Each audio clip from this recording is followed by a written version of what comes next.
നമസ്കാരം, ഗ്രാമിക ന്യൂസിലേക്ക് സ്വാഗതം. കോറി ഉൽപ്പന്നങ്ങളുടെ വിലവർധന പിൻവലിക്കണമെന്ന് ലെൻസ്ഫെഡ് ഭാരവാഹികൾ. നിർമ്മാണ മേഖല തകർന്നുകൊണ്ടിരിക്കുന്ന ഘട്ടമാണിത്. ആ സമയത്ത് കോറി ക്രഷർ ഉടമകൾ കോറി ഉൽപ്പന്നങ്ങൾക്ക് 20% മുതൽ 27% വരെ വില വർദ്ധിപ്പിച്ചത് അന്യായമാണെന്നും ഭാരവാഹികൾ കണ്ണൂരിൽ വാർത്താസമ്മേളനത്തിൽ പറഞ്ഞു. വില വർദ്ധിപ്പിക്കേണ്ട യാതൊരു സാഹചര്യവും നിലവിലില്ല.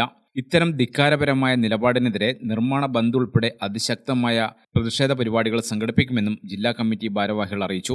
സാധാരണയായി പെട്രോളിയം ഉൽപ്പന്നങ്ങളുടെ വിലവർദ്ധനവ് സർക്കാരിന് നൽകേണ്ടുന്ന ടാക്സ്, ഫീസ് ഇനത്തിലോ സെസ് ഇനത്തിലോ GSTയിലോ യാതൊരു വർധനവും ഏർപ്പെടുത്താത്ത സാഹചര്യത്തിലാണ് ക്വാറി ക്രഷർ ഉടമകൾ അന്യായമായി വില വർദ്ധിപ്പിച്ചത്. വർദ്ധിപ്പിച്ച വിലയിൽ വിട്ടുവീഴ്ച ചെയ്യാനോ സാധനങ്ങൾ ലഭ്യമാക്കാനോ ക്വാറി ഉടമകൾ തയ്യാറാവുന്നില്ലെന്നും ഭാരവാഹികൾ പറഞ്ഞു. നമുക്ക് പെട്രോളിയം ഉൽപ്പന്നങ്ങൾക്ക് പെട്ടെന്നൊരു വില വർധനവ് വന്നിട്ടില്ല, അല്ലെങ്കിൽ GSTയിൽ എന്തെങ്കിലും വേരിയേഷൻ വരണം, അതുണ്ടായിട്ടില്ല. അപ്പോൾ എന്തിൻ്റെ അടിസ്ഥാനത്തിലാണ് ഇത്രയും ക്രമാതീതമായ ഒരു വില വർധനവ് ഇപ്പോൾ വന്നിട്ടുണ്ടെന്നുള്ളത് തീർച്ചയായിട്ടും ഒരു രീതിയിൽ പിന്നെ നമ്മളെപ്പോലെ കൺസ്ട്രക്ഷനുമായി ബന്ധപ്പെട്ട് നടക്കുന്ന ഒരു അസോസിയേഷന് അംഗീകരിക്കാൻ കഴിയാത്തതാണ്.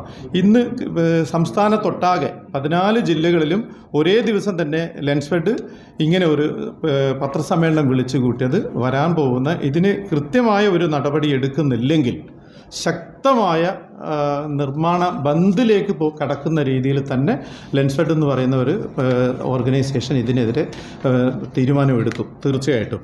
കാരണം എന്തുകൊണ്ടാണെന്നുള്ളത് ഒരിക്കലും സർക്കാരിനോ ഇത് കൃത്യമായിട്ട് പറയാൻ പറ്റുന്നില്ല.